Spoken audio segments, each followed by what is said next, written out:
Olá, muito boa tarde para você que me acompanha aqui na programação do NC News. Seja sempre muito bem-vindo. E a gente começa falando de política. O PCdoB sofreu uma importante derrota na Justiça Eleitoral que pode prejudicar o desempenho da legenda nas eleições desse ano.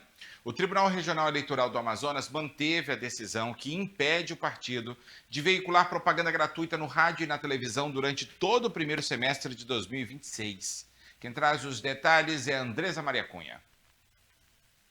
Pois é, o Partido Comunista do Brasil aqui no Amazonas teve esse problema com o Tribunal Regional Eleitoral com relação à propaganda partidária nesse primeiro semestre.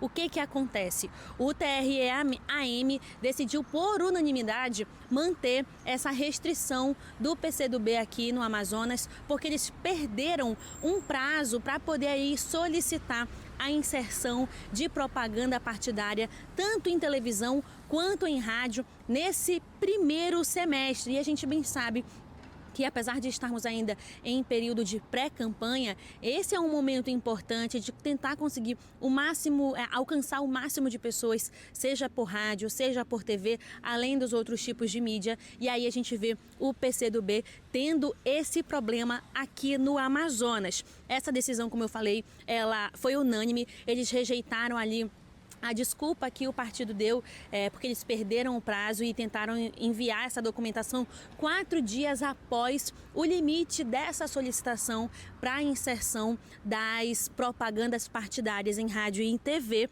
E com isso, eles não vão poder aí ter a sua apresentação, apresentar os seus pré-candidatos. Aquela propaganda que a gente vê antes da eleição de fato, de pedir voto, é aquela propaganda em que apresenta o partido, em que mostra algumas ações. Eles não vão poder fazer isso nem em rádio e nem em TV. O que acontece? A corte ela entendeu que é necessário que qualquer partido eles sigam rigorosamente a questão dos prazos, e por isso que eles disseram que não podia ser flexível nesse tipo de situação, porque ia abrir margem para que outros partidos também fizessem esse tipo de solicitação. Então, por conta disso, eles resolveram, por unanimidade, continuar negando esse acesso do PCdoB à rádio e televisão com relação à propaganda partidária. Agora, o partido ele vai precisar ter aí uma nova estratégia. A gente sabe do impacto das redes sociais. Muita gente já tem utilizado as redes sociais para fazer a sua propaganda partidária, só que a gente bem sabe que não é todo mundo que tem acesso às redes sociais, e aí a gente vê o PCdoB perdendo uma grande oportunidade de alcançar mais pessoas, em especial no interior, que é onde se ouve bastante rádio, enfim. E também, tentar entrar nas casas das pessoas que têm televisão e conseguem acompanhar essas propagandas, para quem sabe entender o que é o PCdoB. Aí fica também um alerta, essa decisão gera um alerta para todos os partidos ficarem atentos para não perderem mais nenhum tipo de prazo, porque se aconteceu isso com o PCdoB, muito provavelmente eles vão fazer isso com os outros partidos também, dependendo do que for ali a situação. Eles estão sendo, o Tribunal Regional Eleitoral do Amazonas está sendo bem rigoroso e não estão errados, né? Na minha opinião própria, a partir do momento que você perde um prazo, não tem o que fazer, e o TRE nessa situação está certo, e todo mundo tem que seguir as regras. As regras foram feitas para ser cumpridas. Eu volto com você. A Advocacia Geral da União publicou nesta sexta-feira uma série de orientações para todos os agentes públicos federais por causa das eleições de 2026. O objetivo é atingir esse público e estabelecer limites claros para evitar o abuso de poder político ou econômico durante o processo eleitoral. A cartilha detalha o que pode e principalmente o que não pode ser feito por quem ocupa cargos na administração pública, direta ou indiretamente. Entre as proibições está o uso de materiais, imóveis ou equipamentos públicos em benefício de candidatos, além do uso de sites e redes sociais oficiais do governo para propaganda eleitoral. A AGU também alerta para a cessão de servidores para que eles atuem durante a campanha no horário de expediente. Isso é proibido. Gestores e ministros também devem ficar atentos à publicidade institucional, Nos 3 meses que antecedem a eleição, fica proibida a divulgação de logomarcas e slogans que possam ser associados a candidaturas específicas. A orientação da AGU é uma tentativa de blindar o servidor e a máquina pública de possíveis processos por improbidade ou crimes eleitorais. O documento serve como um manual de conduta para garantir o equilíbrio na disputa e o respeito à democracia. A cartilha completa está disponível no site da Advocacia Geral da União. A tecnologia agora é uma aliada para garantir o direito ao nome do pai no registro do nascimento. Os cartórios de registro civil no Amazonas passaram a disponibilizar um serviço digital para o reconhecimento de filhos. A plataforma também permite que as mães solicitem a investigação de paternidade de forma totalmente online.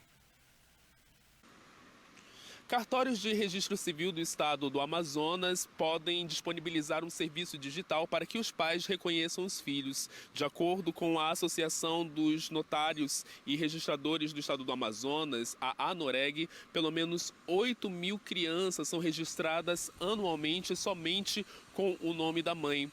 Esses dados também apontam que desde 2020, pelo menos 49.000 crianças aqui no estado foram registradas sem o nome do pai.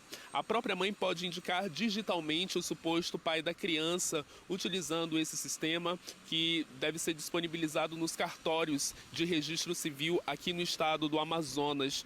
Isso inicia com um procedimento em um sistema que automaticamente identifica os filhos e são vinculados a essa mãe que não possua paternidade. O pedido é encaminhado ao cartório de registro civil, que vai dar seguimento ao processo com respaldo judicial.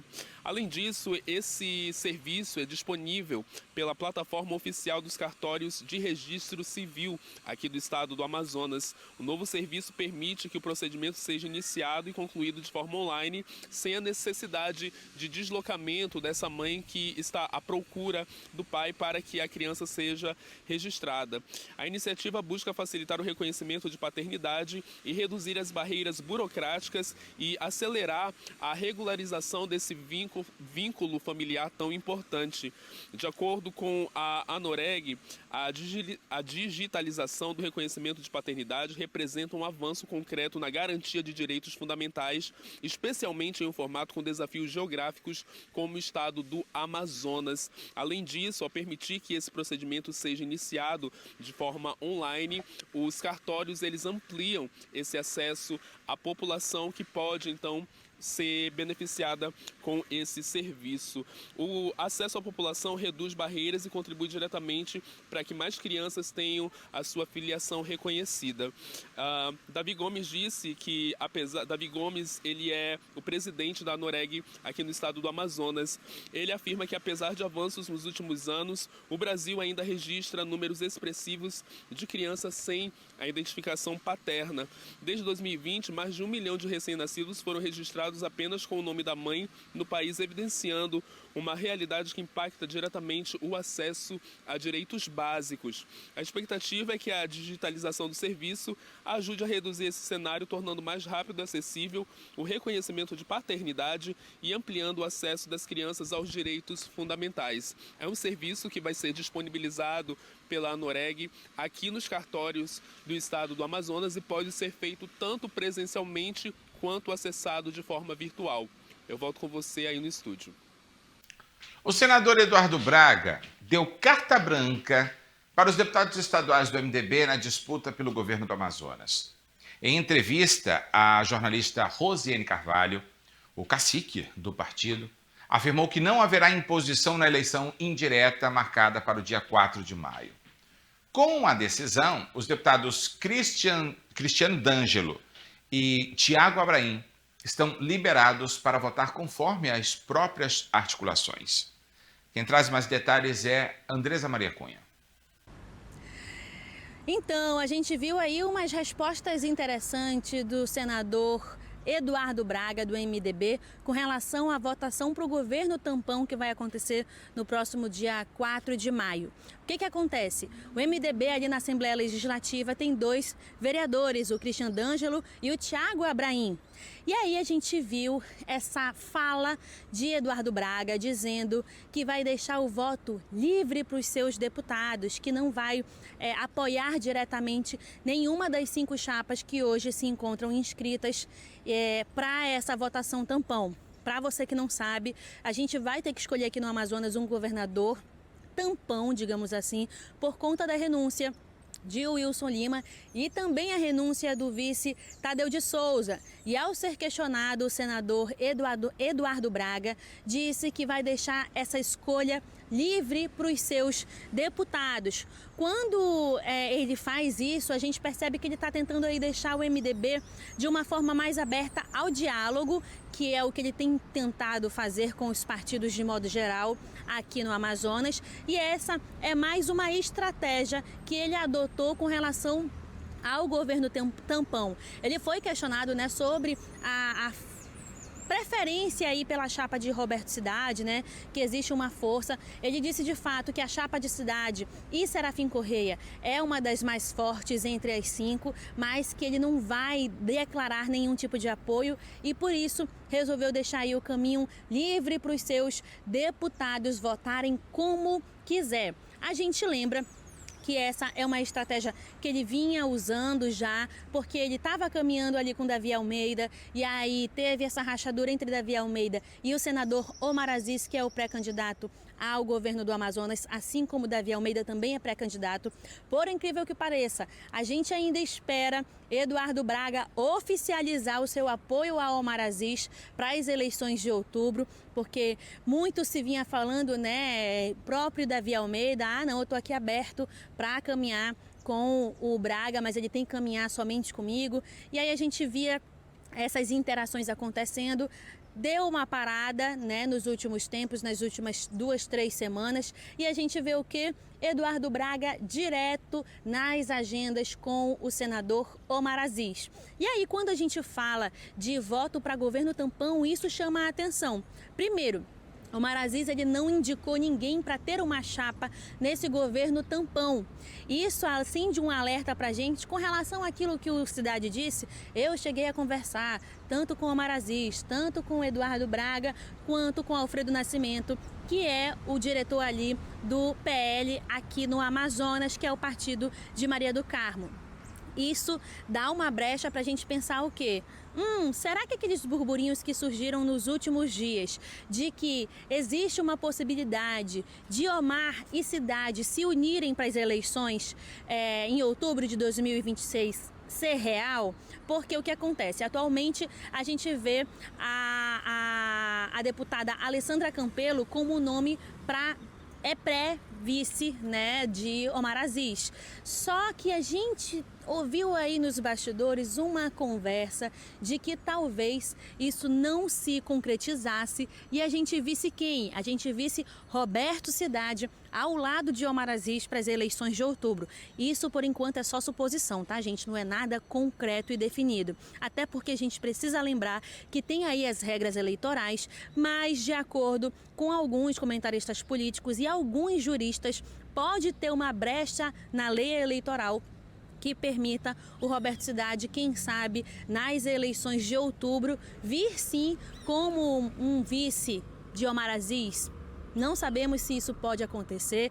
Isso aí ainda está sendo estudado pelos juristas, né? Porque é algo inédito a gente ver acontecendo e ter essa possibilidade seria também algo inédito aqui no Amazonas e no Brasil, de modo geral. Mas a gente vê essa conversa acontecendo e esses burburinhos, né? Aqui na política amazonense. E quando o senador Eduardo Braga, ele diz que o voto está em aberto, a gente está aberto para o diálogo, ele acaba dando a entender, já que ele está andando ali o tempo todo do lado de Omar Aziz, eles são parceiros políticos, ele no MDB e o senador Omar Aziz no PSD, eles estão andando juntos no interior do Amazonas, por mais que não tenha aquela oficialização de eu estou do teu lado, eu estou andando contigo, por mais que eu não anuncie isso para todo mundo, eu estou aqui, tu tá vendo nas redes sociais, todas as nossas agendas, tem alguém do meu partido, ou então eu estou do teu lado em todas essas agendas, e aí isso acaba abrindo para interpretações. A gente precisa lembrar que atualmente são 5 chapas para o governo tampão. Essas chapas são compostas, como eu já falei, pelo Roberto Cidade, pelo Serafim Correia, que era secretário de Tecnologia aqui no Amazonas, de Wilson Lima, foi exonerado, pediu a exoneração, o afastamento, para poder concorrer a deputado federal e aí, de repente, se alia a Roberto Cidade para vir como vice de Roberto Cidade nesse governo tampão. E aí a gente tem uma outra chapa, que é do William Bittar, que é do PSDB, e do João Ricardo, do PL. Essa é uma chapa que gerou aí bastante controvérsia, porque tanto o diretório do PSDB quanto do PL disseram que não estavam sabendo de nenhum tipo de inscrição, que eles não estavam apoiando, e eles foram lá por conta em risco, né? Aí a gente viu também a chapa do Cícero Alencar e do Roquilane. O Cícero, que é diretor, né, que é o presidente do Democracia Cristã aqui no Amazonas, ele que tem ali uma proximidade com Davi Almeida, então a gente vê ele falando que foi uma inscrição de revolta por conta da saída de Wilson Lima e Tadeu de Souza, e por mais que ele não leve nenhum voto, é realmente uma inscrição de revolta com relação a essa situação. Aí depois a gente viu Daniel Fabiano e Daiane de Jesus, do PT, e o Sérgio Augusto e a Auricleia Viana, do Partido Novo. Essas duas chapas também têm aí suas questões com seus diretórios estaduais, que segundo os seus diretores, eles não estavam sabendo aí que ia ter chapa dos seus partidos, e por conta disso também talvez não tivessem aí o apoio de fato dos seus diretores regionais, né? Assim como o William Bittar e o João Ricardo, foi talvez, vamos aqui enfiar a cara e vamos tentar.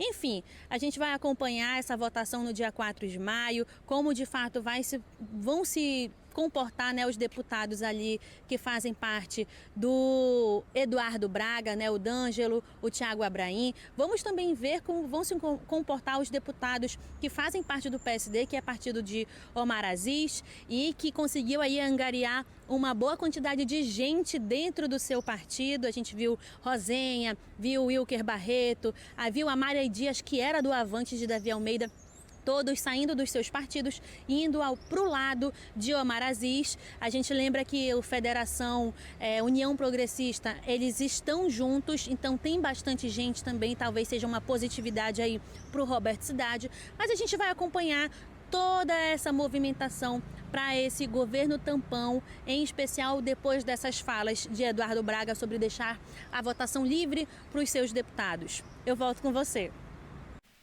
Você já ouviu falar em rapel urbano? A modalidade vem ganhando cada vez mais adeptos nas cidades, misturando aventura, técnica e muita adrenalina. A prática transforma prédios e estruturas em verdadeiros cenários de desafio. E é essa experiência que você vai conferir agora na reportagem. Acompanhe.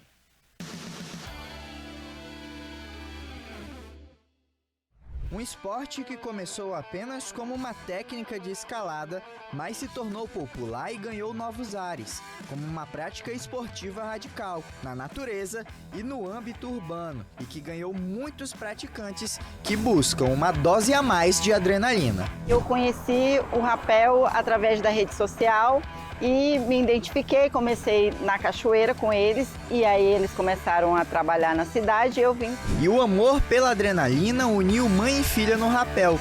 Eloá tem apenas 8 anos de idade e acompanhava a mãe em suas aventuras, e também tomou gosto pelo rapel. Eu não comecei a praticar muito pequena e nem muito grande. E aí, eu já tô com uma emoção muito boa, já comecei com bastante medo. Fecha a perna, cruza. Mas agora eu tô aqui, seguindo firme e forte. Essa atividade, além de promover o contato com a natureza, também traz benefícios para o corpo e a mente. A atividade de esporte de rapel na cidade, ela já te beneficia tanto no teu preparo físico, né, cardiológico, dependendo da situação. Você vai ter um esforço físico para descer, para controle da tua ansiedade, você vai estar trabalhando a altura. Tem algumas pessoas que procuram a gente justamente porque tem fobia de altura, então eles vêm para tratar isso. E a diversão, você vai desconectar um pouco. Como está dentro da cidade, hoje facilita para você fugir, sair diretamente do trabalho, são 5 horas da tarde, vou ali. A gente costuma dizer, hoje é dia de se jogar da ponte, pelo menos 3 vezes. Então isso daí vai te trazer vários benefícios. É um esporte e só tem prazer nisso. Mas como todo esporte radical, com o rapel urbano não é diferente. A segurança é prioridade. Nós usamos o baudrier, é o cadeirinha. Junto com o baudrier e a cadeirinha vem um mosquetão de alumínio, tá? Esse aqui é um mosquetão automático. A gente tem um freio 8, um freio 8 sim. Aqui eu tô passando o cinto nele, tá? Esse cinto ele tem que ir e voltar fechando aqui. Todo o material que eu coloquei nele de segurança, todos são certificados, são materiais testados e aprovados. E é claro que eu não poderia perder a oportunidade de também sentir essa adrenalina aqui no rapel urbano. Ó, particularmente nunca fiz, é a primeira vez fazendo. Tem um pouquinho ali de medo de altura, mas esporte é sobre isso. É sobre vencer medos e qualquer medo aí, ó, pode vir que eu tô pronto, hein? Agora vou descer aqui também no rapel urbano. Vamos lá, professor? Vamos. Preparado? Bora!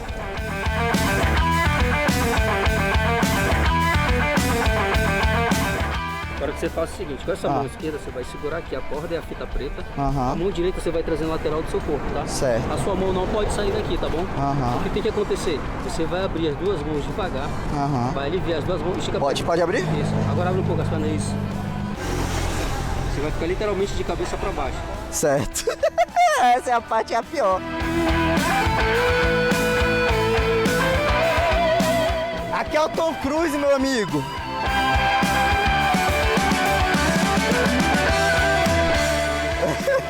Deu tudo certo, não morri, tô pronto para a próxima.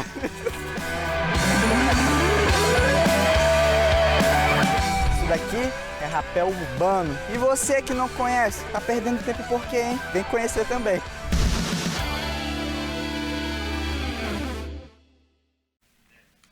Uma surpresa em dose tripla mudou a rotina de uma família em Manaus. Isso aconteceu nesse fim de semana. Uma mulher que já era mãe de 6 filhos deu à luz trigêmeos na maternidade Balbina Mestrinho. O caso é considerado raro, especialmente em uma gestação que ocorreu de forma natural. Os novos integrantes da família nasceram prematuros, mas com um bom estado de saúde e estão sob cuidados da equipe médica para ganharem peso. Agora, a casa da família passa a ter 9 filhos. A mãe, que já está acostumada com o trabalho pesado de uma grande família, disse que a notícia foi um choque no início, mas que cada vida é uma bênção. A maternidade, Balbina Mestrinho, informou que está prestando todo o suporte necessário, incluindo orientação psicológica e de assistência social. Amigos e familiares já começaram uma corrente de solidariedade para arrecadar donativos, como fraldas e roupas, já que o enxoval precisou ser triplicado de última hora. Levanta aí! Histórias como essa que a gente está mostrando agora, né, reforçam a importância da rede de apoio à maternidade do nosso estado. Desejamos muita saúde para os pequenos e muita força para essa super mãe amazonense, né? Você pode conferir, inclusive, outras informações nas nossas redes sociais, tá bom? E a disputa política no Amazonas pegou estrada nesse fim de semana, com as principais forças do estado percorrendo o interior em agendas estratégicas. Na calha do Médio Solimões, os senadores Eduardo Braga e Omar Aziz lideram uma comitiva de peso. Em Maraã e Tefé, o grupo inaugurou obras de pavimentação e a nova orla turística, reforçando a aliança política Amazonas Forte de Novo, como eles intitulam. A nossa repórter Andresa Maria Cunha acompanhou esses bastidores e traz mais detalhes para a gente.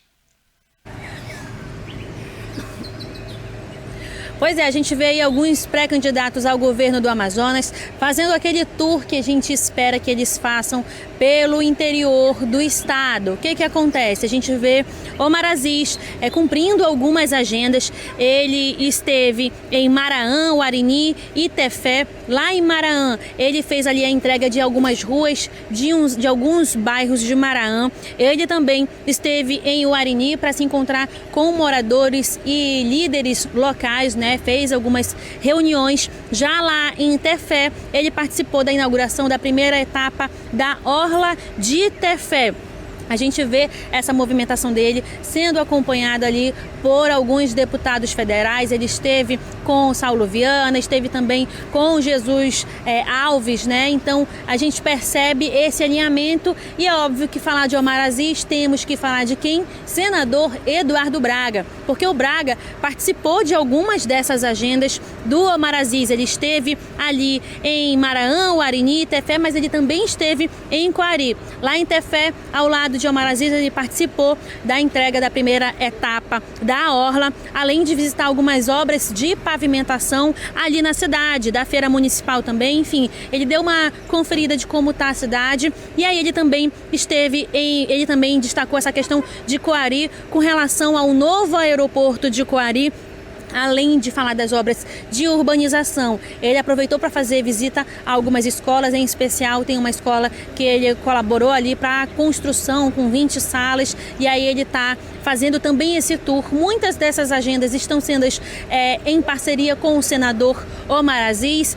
Eu sempre digo que por mais que não esteja oficializada a união dos dois, né, de Eduardo Braga dizer apoio o Omar Aziz para as eleições, a gente vê eles dois juntos praticamente em todas as agendas, seja aqui em Manaus, seja nas cidades no interior do Amazonas. Mas aí quando o assunto é Maria do Carmo Cefaí, a gente já falou aqui na tela do NC News sobre a importância da Maria do Carmo tentar se fazer ser conhecida, né, em especial por conta das pesquisas de intenções de voto, onde colocam ali uma rejeição dela muito parecida com a do Omar Aziz, e para uma pessoa que não é tão conhecida assim, isso não é tão legal, e aí por isso a gente percebe a Maria do Carmo numa agenda intensa já há uns meses pelo interior do Amazonas, e não ia ser diferente nesse fim de semana e durante a semana também. E aí a gente viu a Maria do Carmo ali no Alto Juruá, ela passou por Ipixuna, Itamaraty e Envira.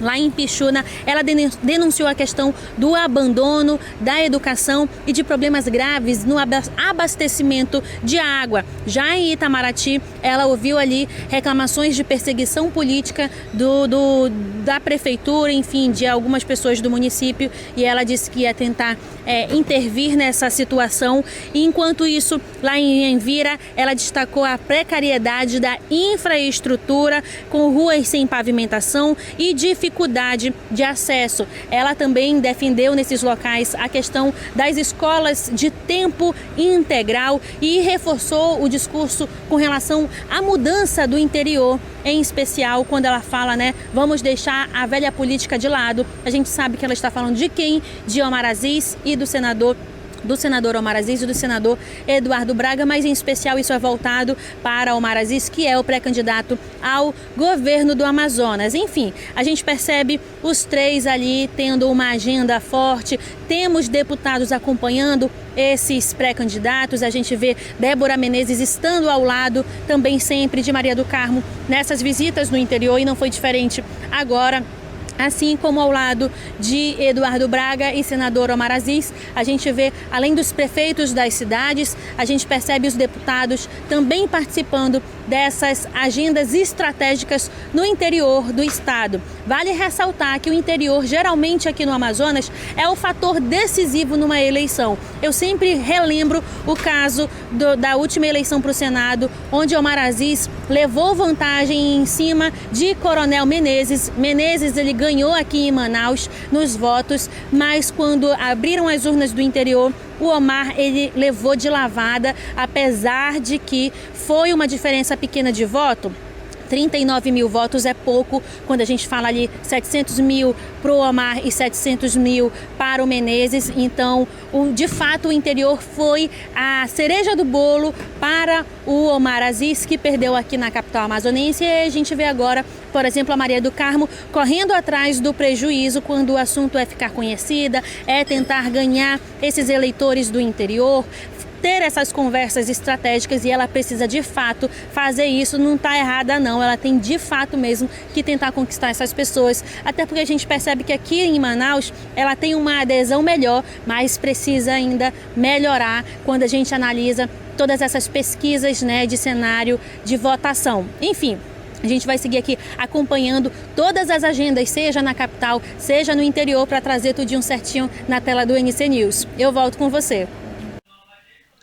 Uma nova crise interna expôs um racha na família Bolsonaro e agita os bastidores do poder em Brasília.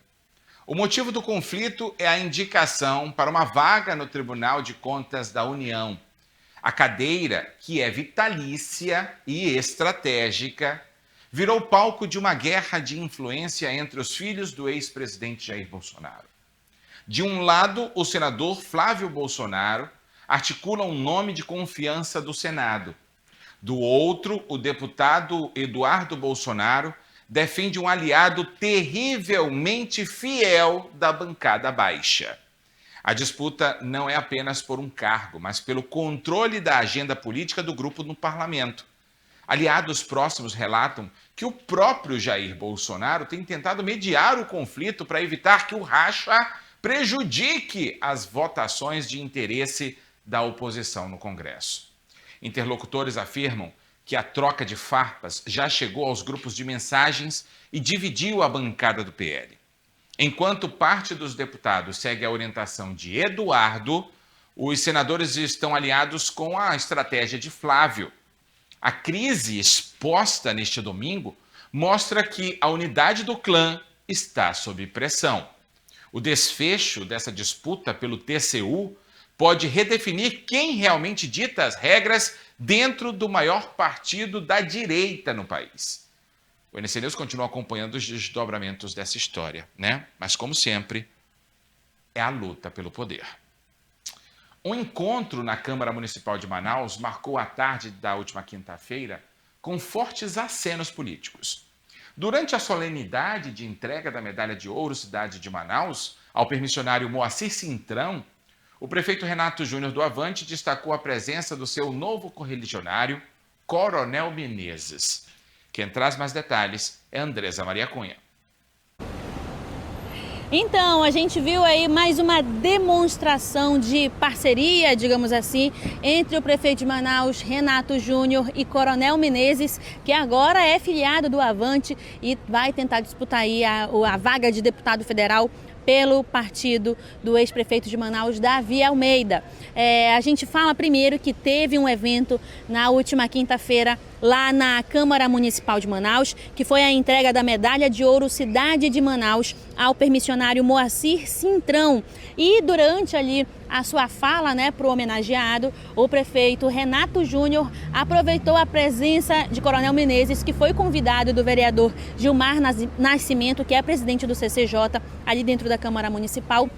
Ele aproveitou a presença de Coronel Menezes para fazer ali algumas falas de apoio e relembrando o passado deles, e a gente vai conferir isso agora, olha só. Ao seu lado está o Coronel Menezes, que durante a minha vida pública já estivemos em lados opostos. Mas, Coronel Menezes, quando a gente coloca as necessidades e a vontade da população acima das nossas, você botou acima das suas e eu também acima das minhas, quando eu lhe fiz o convite para você adentrar ao partido que eu faço parte, sou presidente municipal, que é o Avante, eu lhe convidei para nós colocarmos os nossos egos e vaidades para fora dos assuntos, porque nós temos uma classe, uma categoria maior para lutar. Eu acredito que com o seu jeito, da forma que você age, se colocando muitas das vezes, tendo a coragem de levar peia na rede social e tal, mas você se posiciona. Isso me fez lhe fazer o convite para ingressar no partido que eu sou presidente municipal. Eu quero dizer para você que eu quero entrar junto com você nas feiras da cidade de Manaus. Eu quero estar junto tomando café, almoçando e jantando dentro das feiras, realidade essa que eu conheço, vivendo, sendo secretário e como prefeito de Manaus. Eu peço uma salva de palmas para o senhor. Respeito a sua história. E obrigado por aceitar o convite. Pois é, quando o Renato Júnior, ele fala sobre essa questão, de serem de lados opostos, de colocar o ego de lado, o que acontece? Essa afiliação de Menezes ao Avante, primeiro, pegou muita gente de surpresa, porque o Menezes ele sempre foi um crítico feroz da Prefeitura de Manaus, do Estado de modo geral, né? Em especial do ex-prefeito Davi Almeida. Vimos muitos vídeos nas redes sociais de ataque direto de fato. E aí, de repente, Menezes, que foi anunciado ali no Fico 2 do Wilson Lima, no evento da Federação União Progressista, ele tinha sido anunciado como uma nova força dentro da União, que ele iria se filiar, e nesse mesmo dia que ele foi anunciado como candidato, a pré-candidato a deputado federal pelo União, pelas palavras ali do Wilson Lima, neste mesmo dia ele acabou se filiando aonde? No Avante. Tem foto com o Renato Júnior, e aí Renato Júnior faz essa declaração de apoio. Vale ressaltar que Coronel Menezes ele acabou recebendo muitas críticas, inclusive das pessoas de direita. Ele já tinha ali alguns problemas, né? Depois que ele tentou o Senado e não venceu, acabou perdendo aí para o senador Omar Aziz. Ganhou na capital, mas perdeu nos votos do interior. E aí ele teve alguns problemas com algumas declarações realizadas com relação às pessoas de direita, a essa parceria de fato, né, com a galera de direita aqui no Amazonas. A gente viu que ele tem ali um embate direto com Alfredo Nascimento, que é o presidente do partido, né, que é o diretor do partido aqui no Amazonas. Ele está à frente do PL, que é de onde o Menezes até então vinha sendo braço forte antes de sair, ser, entre aspas, expulso do partido, digamos assim. E aí a gente viu toda essa confusão, essa polêmica envolvendo o Menezes, que já era estranho ele estar ao lado de o Wilson Lima. Eu lembro muito bem que no primeiro evento do Fico, eu cheguei a questionar o que o Menezes e a Débora Menezes estão fazendo aí nesse evento, né, onde ele anunciou que iria ficar, isso lá em março. E aí a gente viu no evento, março, final de fevereiro, março. E aí a gente viu no segundo evento do Fico, um dia antes de renunciar, o Wilson Lima afirmando que Menezes estava ao lado dele. Ele chegou até a ser chamado pelas pessoas nas redes sociais de traíra, né, no caso Menezes, porque nesse mesmo dia ele não pôde estar no evento, foi anunciado, disseram ali que ele estava com problemas de família, né, em algum evento de família e não pôde estar nesse evento. E no fim da tarde vimos pipocar nas redes sociais as fotos ao lado de Renato Júnior, que teria sido a pessoa, como ele mesmo disse, que convidou o Menezes a ser esse braço forte agora do Avante.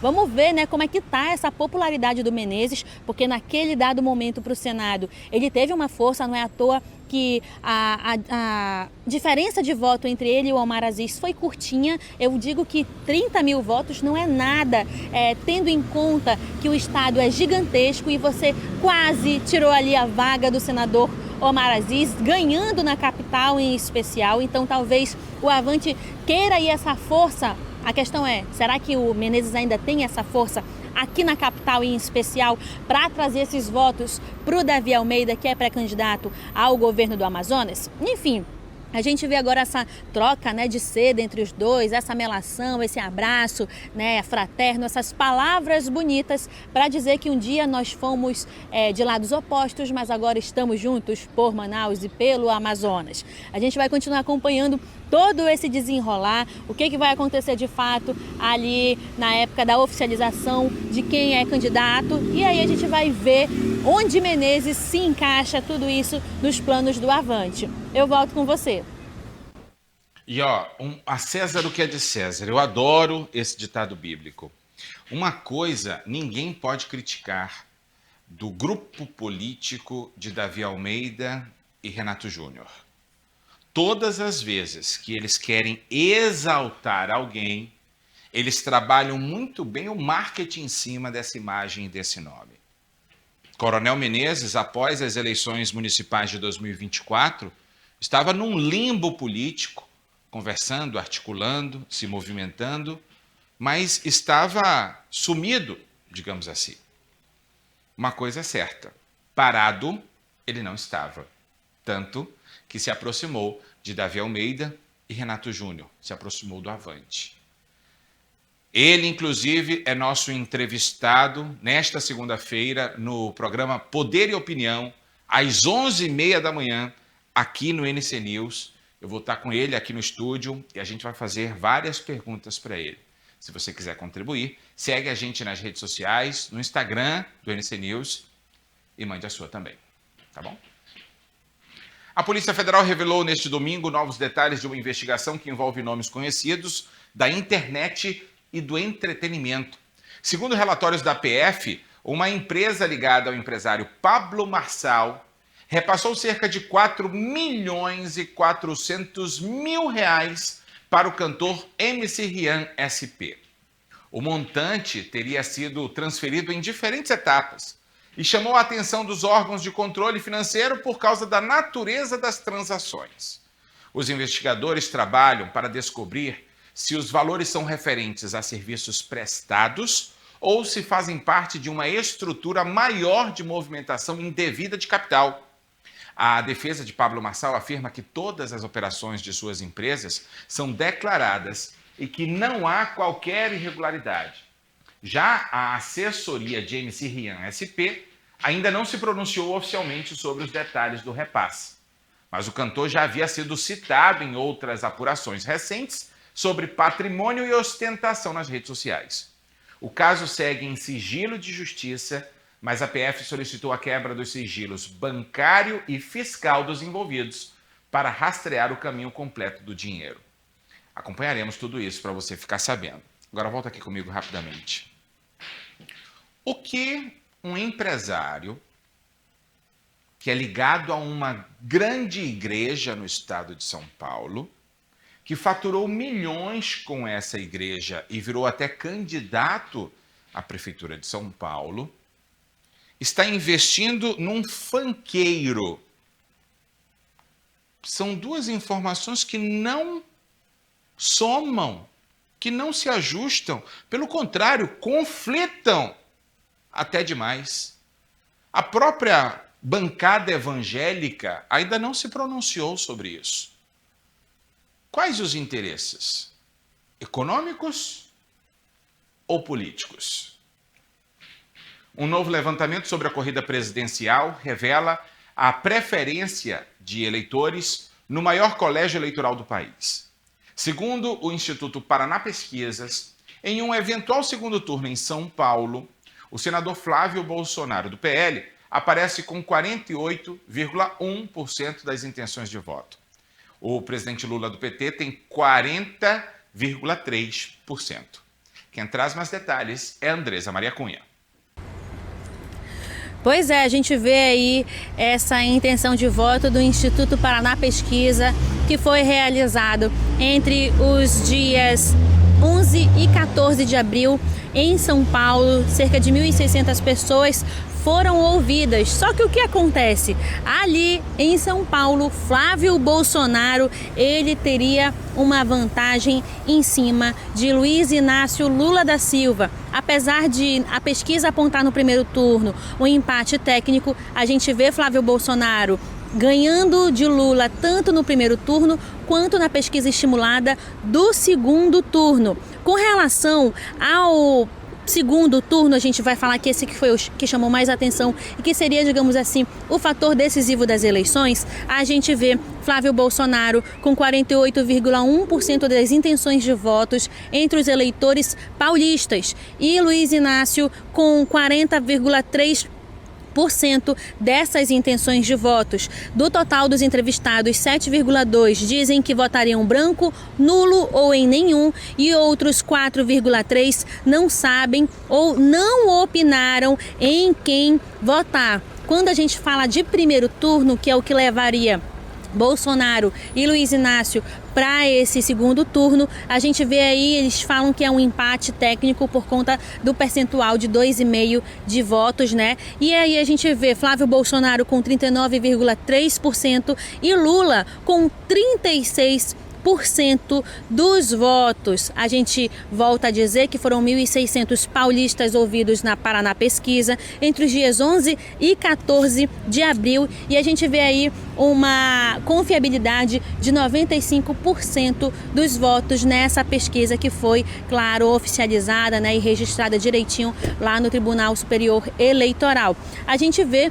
essas mudanças acontecendo nas pesquisas. A gente lembra que pesquisa não é bola de cristal, não é o que vai acontecer de fato em outubro não significa que é esse o cenário. O que significa desses números é que se a votação fosse no dia 14 de abril, muito provavelmente nós veríamos Flávio Bolsonaro vencendo do Lula se as eleições fossem de acordo com essa pesquisa e no dia 14 de outubro. Eu também sempre relembro, né, que 1.600 pessoas é quase nada num mar de gente, em especial lá em São Paulo, mas a gente relembra que o pessoal do Sul, do Sudeste é mais de direita, enquanto Norte e Nordeste é mais de esquerda. E talvez por isso a gente perceba esses reflexos nesses números para os eleitores paulistas que colocariam Flávio Bolsonaro na presidência do Brasil. Agora a gente vai continuar acompanhando daqui até as eleições. O que não vai faltar é pesquisa aparecendo, é intenção de voto, é você ou recebendo uma ligação ou sendo parado na rua com a pranchetinha em quem você vai votar. E aí a gente vê esse cenário lá em São Paulo, nessa pesquisa do Instituto Paraná Pesquisas, mostrando que Flávio Bolsonaro, no momento, tem uma força consolidada ali em São Paulo. Eu volto com você.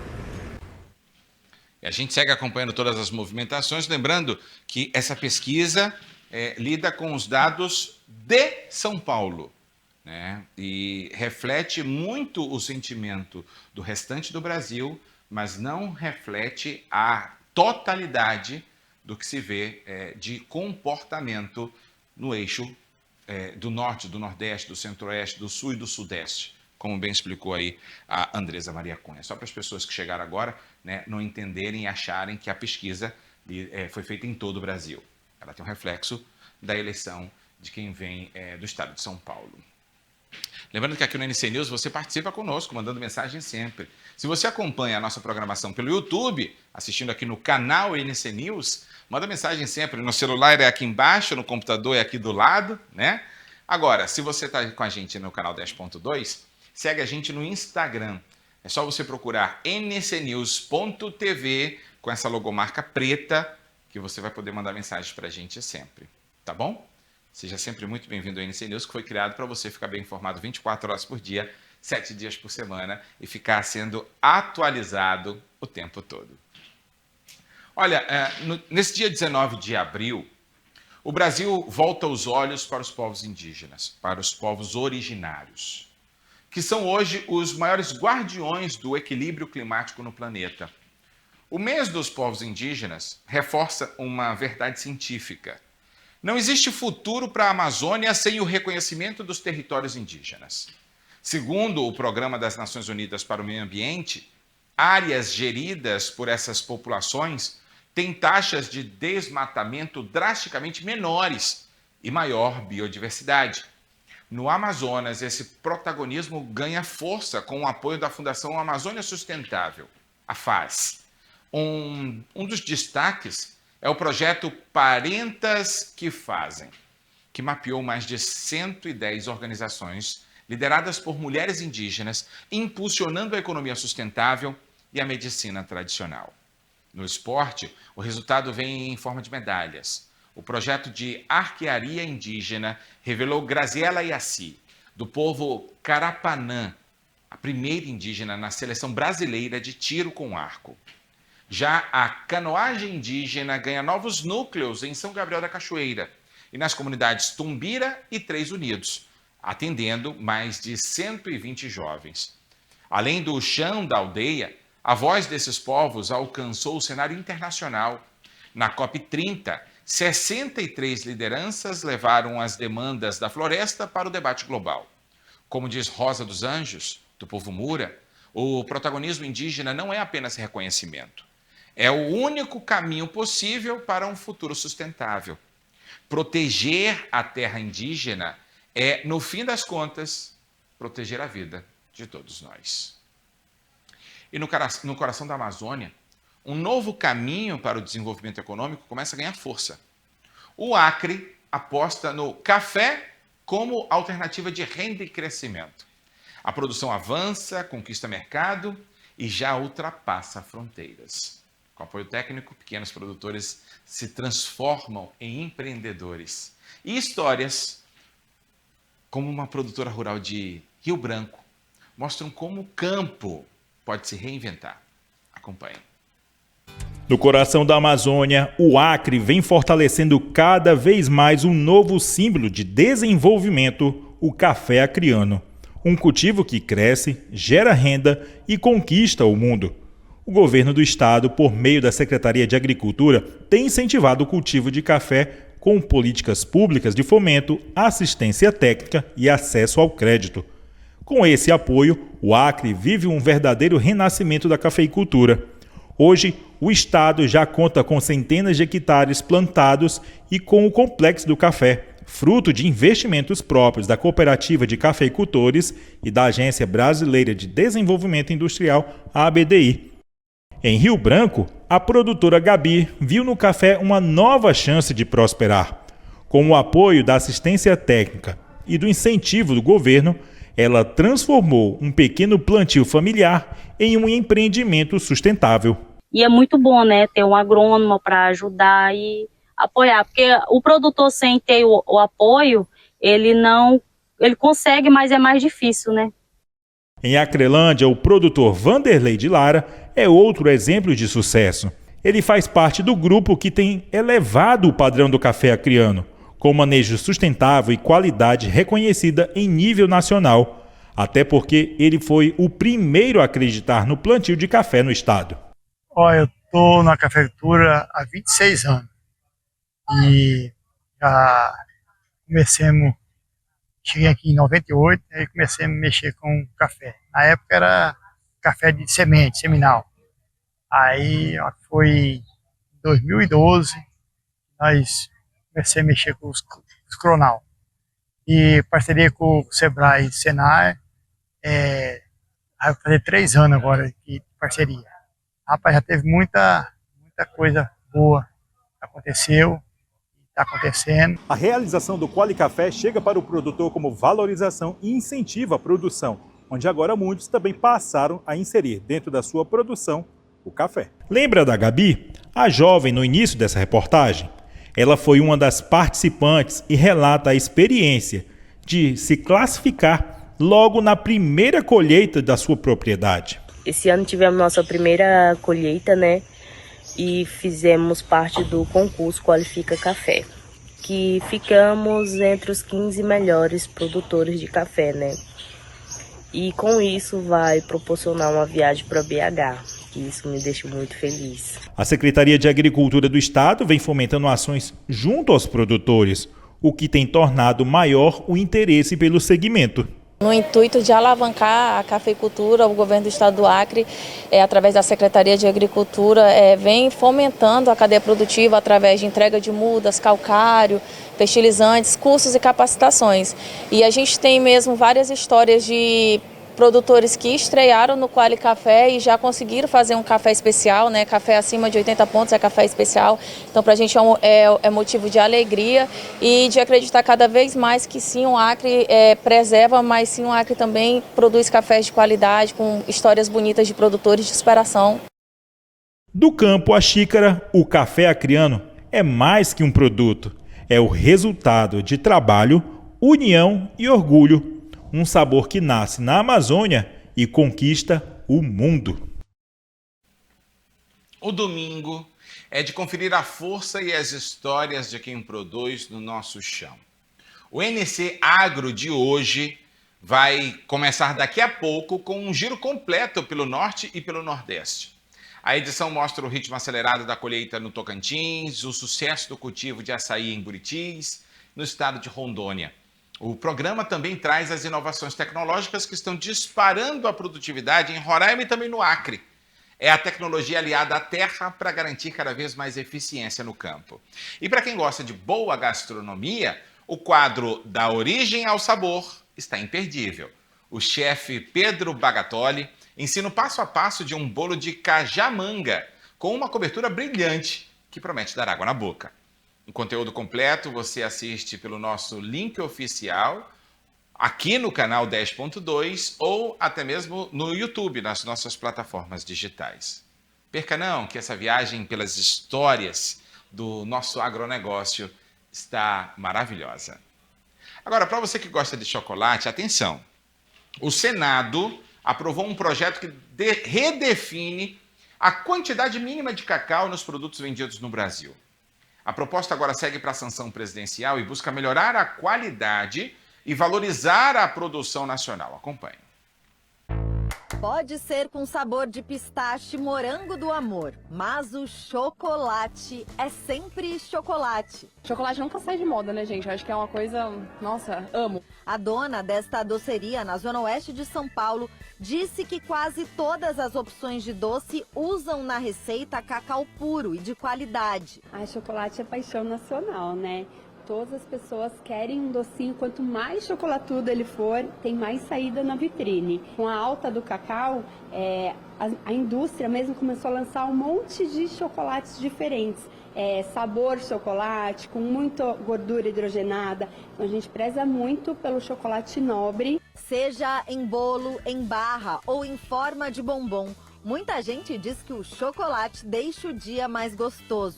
Uma pesquisa mostra que o doce está em praticamente todos os lares do país. O brasileiro é mesmo um apaixonado por chocolate. Segundo a ONU, o Brasil é o 6º maior produtor de cacau do mundo. O projeto, que ainda precisa ser sancionado pelo presidente Lula, cria regras mais claras para evitar que produtos com baixo teor de cacau sejam vendidos como verdadeiro chocolate. Eu busco sempre, já que é para consumir calorias, que sejam boas calorias. Você consegue sentir o sabor do cacau, que a gente não sente mais no chocolate de mercado, pelo menos não como era antigamente.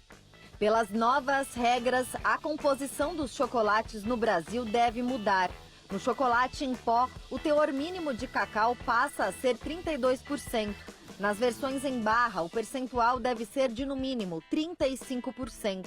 Para ser considerado ao leite, o chocolate precisa ter pelo menos 25% de cacau e no mínimo 14% de leite ou derivados. Já o chocolate branco deve conter ao menos 20% de manteiga de cacau e 14% de sólidos totais de leite. A gente acredita que com essa lei, a questão da oferta e demanda vai promover, claro, uma maior demanda por cacau e, com isso, também um aumento do preço e benefício para o produtor. A lei também prevê a alteração nas embalagens e publicidade, que passam a ter indicação do percentual de cacau nos produtos. Se o pessoal está comprando chocolate, quer comer chocolate, não comer os outros derivados, né? Com menos adição do chocolate. Eu fico por aqui agradecendo sempre a sua companhia, a sua audiência. Uma boa tarde para você, bom resto de domingo. E amanhã a gente está de volta a partir de 8h30 da manhã com a nossa programação. Um abraço.